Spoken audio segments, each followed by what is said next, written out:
La máquina gritó antes que yo, una alarma aguda y desesperada que cortó el cuarto del hospital cuando los dedos de mi hermano arrancaron el cable del monitor cardíaco de mi pecho. Siempre finges estar enferma, dijo sin emoción, como si estuviera señalando un mal hábito. Me llamo Aram Monroe. Tengo 29 años. El adhesivo me arrancó la piel al soltarse el cable. Un ardor caliente se extendió por mi pecho. Mi visión se cerró, el blanco avanzando desde los bordes. El único pensamiento estúpido que tuve fue que había dejado mi sudadera en el coche. Los hospitales siempre estaban helados y odiaba pedir cobijas. Mi hermano Evan estaba al pie de la cama, con los brazos cruzados y la mandíbula apretada. Él nos había traído después de que me desplomé en el trabajo, pero ahora su paciencia se había roto. Odiaba los hospitales. Odiaba la atención que no era para él. Susurré. La boca me sabía seca, como si hubiera estado respirando polvo. Afuera de la ventana, la lluvia golpeaba el vidrio con ritmos desiguales, sin decidirse nunca a caer de verdad. Papá estaba cerca de la puerta, las manos temblándole, los ojos clavados en las baldosas del piso. No le dijo a Evan que se apartara. Nunca lo hacía. El silencio era la forma en que elegía bando. La alarma seguía chillando. En algún lugar, más allá de la cortina delgada, unos pasos se detuvieron. «Ya basta», dijo una voz de mujer. La enfermera corrió la cortina. Sus ojos se movieron rápido. El cable suelto en la mano de Evan, la mancha roja en mi pecho, la forma en que no podía incorporarme. Su voz se mantuvo tranquila.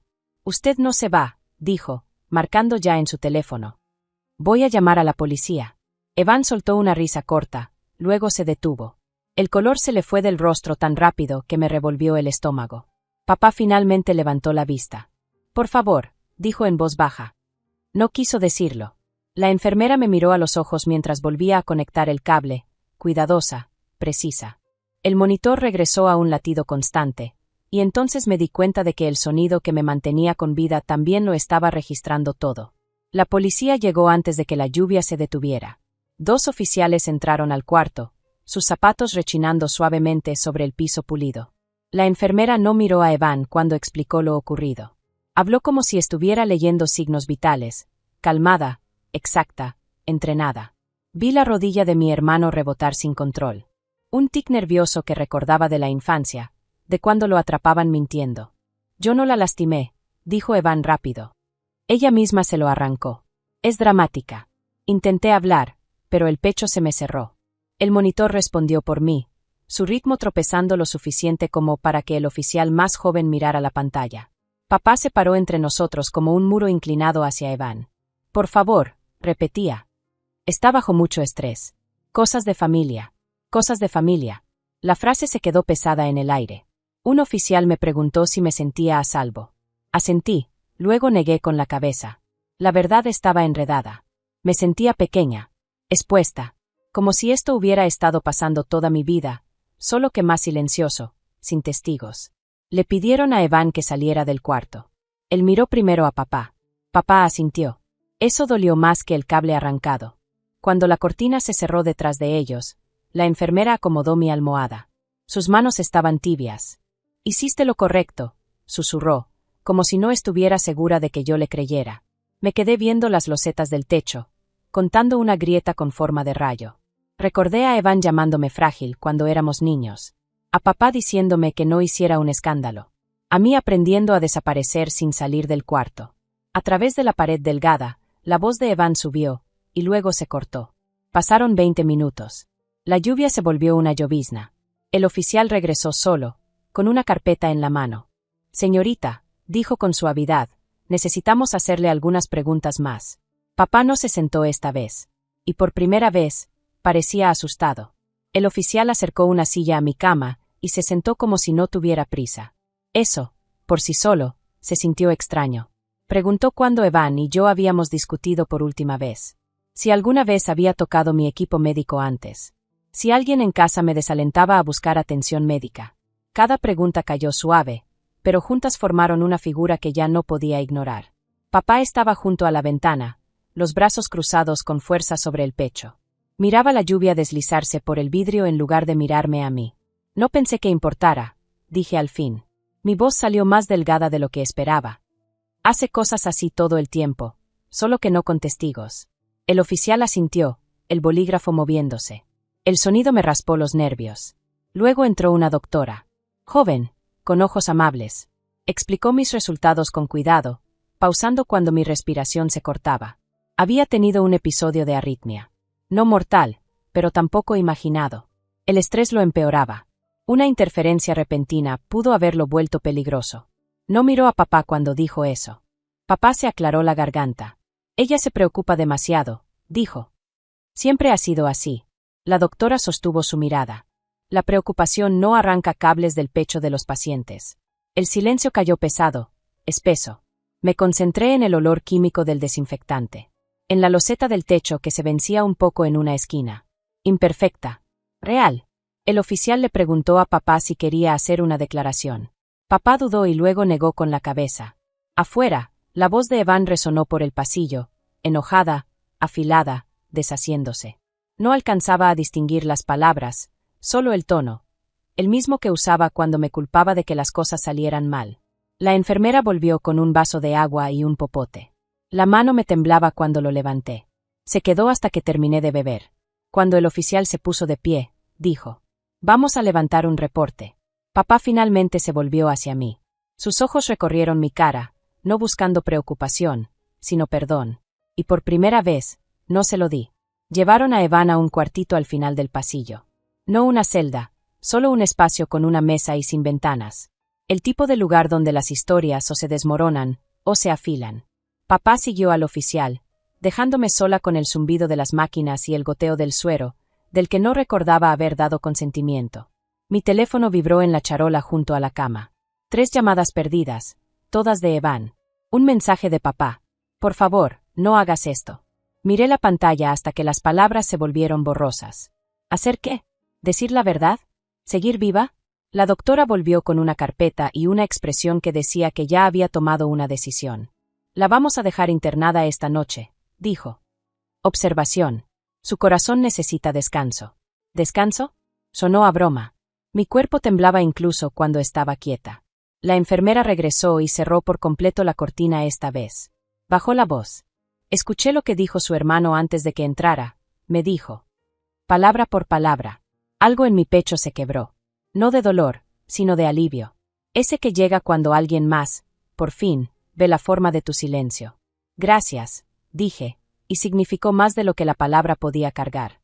En el pasillo, voces elevadas. Las súplicas de papá. La voz de Evan, una silla rechinó y luego silencio. Un oficial volvió a entrar con una bolsita de plástico transparente. Dentro estaba el cable de mi monitor cardíaco, enrollado con cuidado, etiquetado. «Estamos tratando esto como interferencia con atención médica», dijo. «Es grave». El estómago se me fue al suelo. No de miedo, de peso, de consecuencia. Papá apareció detrás de él, la cara ceniza. Abrió la boca, la cerró. Las manos le temblaban como si ya no fueran suyas. Miré el cable en la bolsa. El adhesivo todavía tenía pegados unos hilos de mi piel. La evidencia no le debe nada a la familia. El oficial preguntó si estaba dispuesta a presentar cargos. No respondí de inmediato. Afuera, la lluvia por fin se había detenido y, por primera vez, el cuarto estaba lo suficientemente quieto como para escuchar mi propio corazón. Constante. Terco. Ya no pidiendo permiso. Pedí un minuto. El oficial asintió y se hizo a un lado, dándome un espacio que me resultó extraño, como un abrigo que no sabía bien sabe usar. Papá se quedó. Claro que se quedó. Siempre se quedaba cuando había algo que perder. Aram, dijo en voz baja, usando mi nombre como moneda de cambio. Esto no tiene que ir más lejos. Observé sus manos. Seguía analizando la misma arruga de su saco una y otra vez, como si pudiera planchar el momento. ¿Más lejos que qué? Pregunté. Mi voz me sorprendió. Firme, casi tranquila. Es tu hermano, dijo. Ya sabes cómo es. Sí, ese era el problema. Un recuerdo apareció sin pedir permiso. Evan desconectando mi despertador en la prepa para que perdiera un examen. Papá diciéndome que no lo acusara sin pruebas. Evan riéndose después, diciendo que era solo una broma. Aprendí temprano que la intención importaba más que el daño. Siempre y cuando no fueras el favorito. Pude haber muerto, dije. La boca de papá se tensó. Eso es dramático. La palabra cayó distinto esta vez. No me encogió. Rebotó. La enfermera entró para revisar mis signos vitales. Se detuvo al ver la cara de papá. Está estable, dijo con suavidad. Firme. Por ahora, añadió. Por ahora. Cuando salió, papá se inclinó hacia mí. Si presentas cargos, susurró, esto lo va a seguir. Trabajo, relaciones, todo. Miré el monitor cardíaco. La línea verde avanzando en la pantalla. Prueba de vida medida en latidos. Curioso, dije. Nunca te preocupó lo que me siguió a mí. Se enderezó, herido. Eso no es justo. Nada de esto lo era. El oficial regresó, portapapeles listo. Me sostuvo la mirada, esperando. Pensé en el cable, en la alarma, en la voz de la enfermera atravesando el ruido. Pensé en lo cansada que estaba de quedarme callada para que otros estuvieran cómodos. Sí, dije. El aire salió de papá con un sonido parecido a algo rompiéndose. Y por primera vez, no intenté arreglarlo. Se llevaron a Evan poco después de la medianoche. No esposado, todavía no, pero escoltado. Silencioso. El papeleo era tan grueso que se sentía pesado incluso desde mi cama. No me miró al pasar. Ni una vez. Dolió de una forma limpia, conocida. Como confirmación. Papá lo siguió por el pasillo, hablando todavía, intentando negociar con la realidad. Su voz se fue apagando con sus pasos, dejando el cuarto hueco y demasiado iluminado. La enfermera bajó las luces. Intenta descansar, dijo, acomodándome la cobija. Estás a salvo ahorita. Ahorita. Me aferré a eso. Dormí a pedazos. Cada vez que me iba, la alarma regresaba en mi cabeza. Aguda. Urgente. Me desperté una vez con un intendente tarareando en el pasillo, empujando un carrito que chirriaba por una rueda floja. Una pequeña imperfección. Prueba de que el mundo seguía. En la madrugada, una trabajadora social entró. Se sentó en lugar de quedarse de pie. Importó más de lo que esperaba. Preguntó por casa, por el historial, por si tenía a dónde ir si lo necesitaba. Creo que sí, dije. No estaba segura de dónde, pero la palabra se sintió importante. Papá volvió solo después del amanecer. Ojos rojos. Voz plana. Van a presentar cargos contra Evan, dijo como si estuviera dando el clima. Dicen que tú aceptaste. Sí. Asintió despacio. No tenías que destruir a la familia. Ahí estaba. La versión final de la historia que siempre había contado. No la destruí, dije. Sobreviví. Se estremeció como si lo hubiera golpeado. Luego se dejó caer en la silla, más viejo de lo que recordaba. Por un momento, casi le tomé la mano. Casi. La doctora entró con los papeles de alta. Vamos a ajustar tus medicamentos, dijo. Y quiero seguimiento. De verdad. De verdad. Asentí. Cuando papá se levantó para irse, se detuvo en la puerta. No te reconozco, dijo. Vi la luz de la mañana avanzar por la pared. Es porque nunca me viste. Me dieron de alta al mediodía. La enfermera me acompañó hasta la salida, despacio, a mi ritmo. El pecho todavía me dolía, como si estuviera aprendiendo una forma nueva. Afuera, el aire olía limpio después de la lluvia. Cortante. Honesto. Papá esperaba en la banqueta. Me tendió la chamarra como cuando yo era niña, como si la memoria muscular pudiera arreglar algo. La tomé, pero no dejé que me ayudara a ponérmela. ¿A dónde vas a ir?, preguntó. Ya lo arreglé. Eso lo sorprendió. A mí también. La trabajadora social me ayudó a llamar a mi tía, la hermana de papá. La callada. La que todos descartaban. Contestó al segundo timbrazo. No hizo preguntas. Solo dijo. Vente. Papá soltó el aire despacio. El abogado de Evan dice que todavía puedes cambiar tu declaración. Lo miré. Ah, ¿sí? Miré bien. Las líneas alrededor de su boca estaban más profundas, tensadas por años de elegir el lado fácil. No, dije. Asintió, aceptando algo que no podía controlar por primera vez. Está enojado, añadió. Dice que le arruinaste la vida. Un recuerdo parpadeó. Evan riéndose mientras me llamaba frágil. El monitor gritando. La voz calmada de la enfermera cortándolo todo. No arruiné nada, dije. Lo detuve. Papá no discutió. Solo dio un paso atrás cuando llegó mi ride. Antes de subir, me tocó el brazo. Ligero. Cuidadoso. Espero que haya valido la pena, dijo. Lo miré a los ojos. Yo también. El coche arrancó. Vi el hospital hacerse pequeño en el espejo hasta volverse solo otro edificio. Otro lugar donde la verdad por fin se quedó pegada. Mi celular vibró. Un buzón de voz de Evan. Marcado una hora antes. No lo escuché. Lo borré. Y por primera vez, El silencio se sintió mío. La casa de mi tía olía a limpiador de limón y libros viejos. Un lugar donde nada gritaba. Me dio té en una taza descascarada y no me pidió explicaciones. Esa amabilidad casi me deshizo. La audiencia llegó más rápido de lo que pensé. Nada dramático. Puro trámite.